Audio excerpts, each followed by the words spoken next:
It's not a condition, it's just a goal.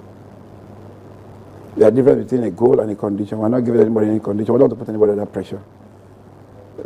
CHAN is preparatory, as far as I'm concerned, even though competitive, but it's very preparatory for bigger things to come in football at that level.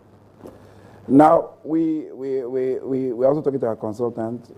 By the close of business today, we would have gotten our camp ready somewhere in Africa where they will move from there to Rwanda. We are working round the clock in making sure. I have a meeting with the minister on Monday, and all of the issues I want to bring, because the kind of glory football brings to Nigeria, the kind of unity, if I'm to borrow his words, the minister, there's natural ceasefire if a major sporting activity is taking place, especially football. So, I mean, he knows, and he came in very enthusiastic, very passionate, seemed very gifted, and I believe we'll have a wonderful and harmonious relationship. Relationship not in the form of horizontal level, boss-subordinate relationship. And I believe we are ready to work 100% with him. He seemed very excited about developing not just football, but sports in general in the country. No, I think it's going to be, I'm just waiting for, you see, I can't just come here and, whatever I say here is a policy, So I have to look at the technical report. The technical committee is working with our consultant in getting a camp. Once that one is secure, then they move to camp immediately. We want to win CHAN. The last team, they got to the semi-finals and they came third in Africa. And that was our first time of attending the event, So we want to go the extra mile, we want to go a bit further than that, and we want to win the event. And winning means quality preparations, which we intend to give to the Super Eagles. I just want to appeal to Nigerians that they should be very, very patient with the coach. We didn't make a mistake in appointing Sunday Olise. Even the mistakes are part of daily life. But we feel that he's very capable. We feel he's very enthusiastic about the job. We feel he's very considerate. And we feel that he's a Nigerian. He's a Nigerian that is so very revered, so very, respected all over the world. And we decided to give him this job and give him total support. And that's exactly what we are doing. All right, so that's NFF President Amaju Pinnick speaking about preparation for CHAN, speaking about getting the Eagles adequate preparation, and of course talking about support for Super Eagles coach Sunday Olise. Well, guys, the NFF today also sent out the first batch of their congressmen to the United Kingdom for capacity building, leadership training. I think we must commend them for thinking along the line of investing in human resources. But the bigger challenge is to be able to translate all of those trainings to the reality of the Nigerian environment, given the peculiarity of our environment. But we commend them all the same for doing that. But the bigger challenge really is to be able to bring all of those lessons and have the practical in the Nigerian environment. But guys, let's come now. CHAN is next January. What we have right now going on is the CAF Under-23 Africa Cup of Nations. And the dream team, Under-23 Eagles, got off to a good start with a 3-2 win over Mali.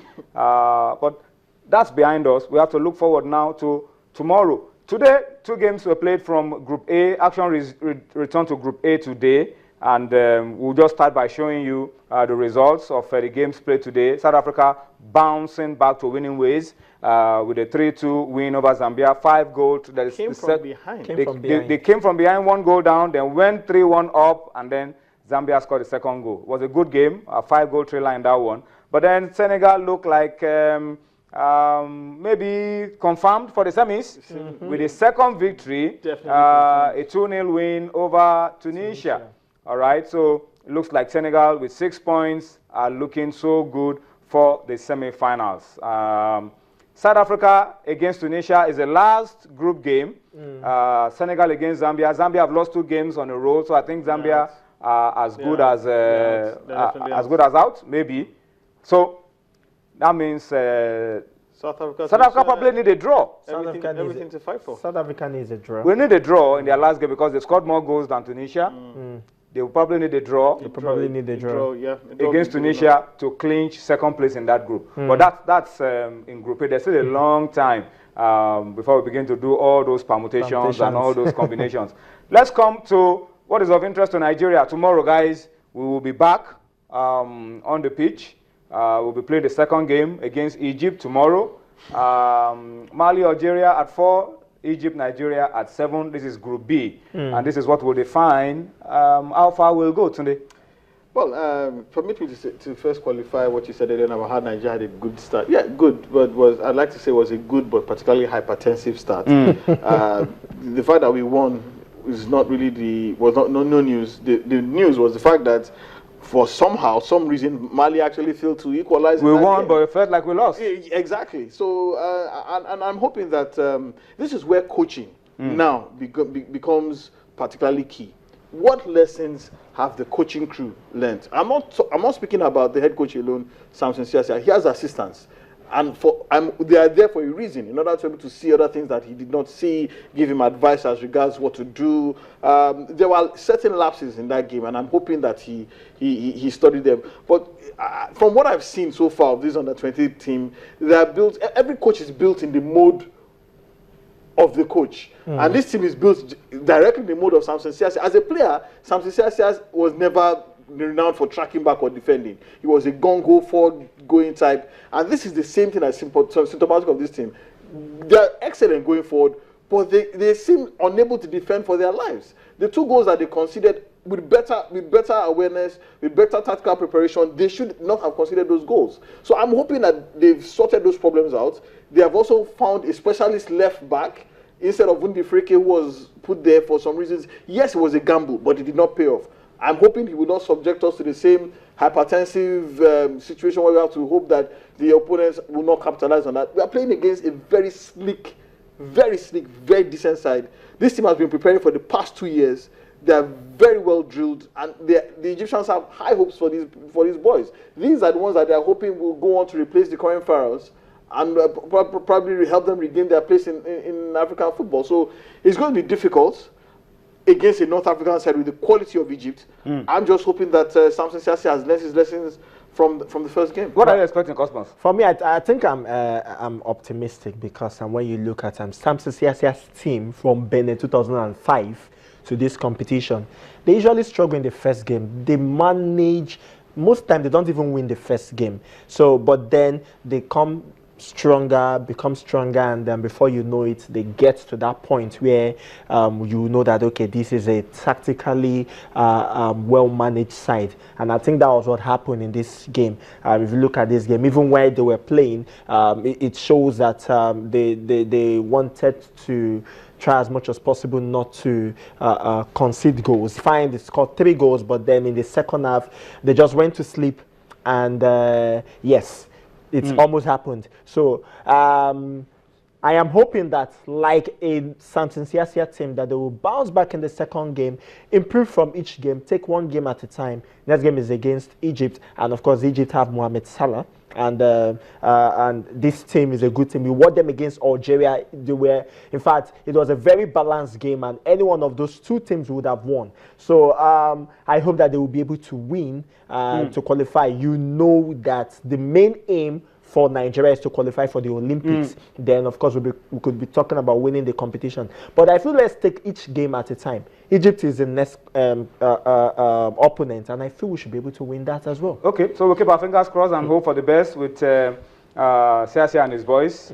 Take out Egypt, take it 1 game at a time, take out Egypt, and then we'll see how we pick it up from there. The president of the Nigerian Football Federation, we're told, has arrived in Senegal, and is going to be cheering the team on with promises that some of the outstanding bonuses and allowances being owed the team they would offset some of those things. Maybe that could give them some added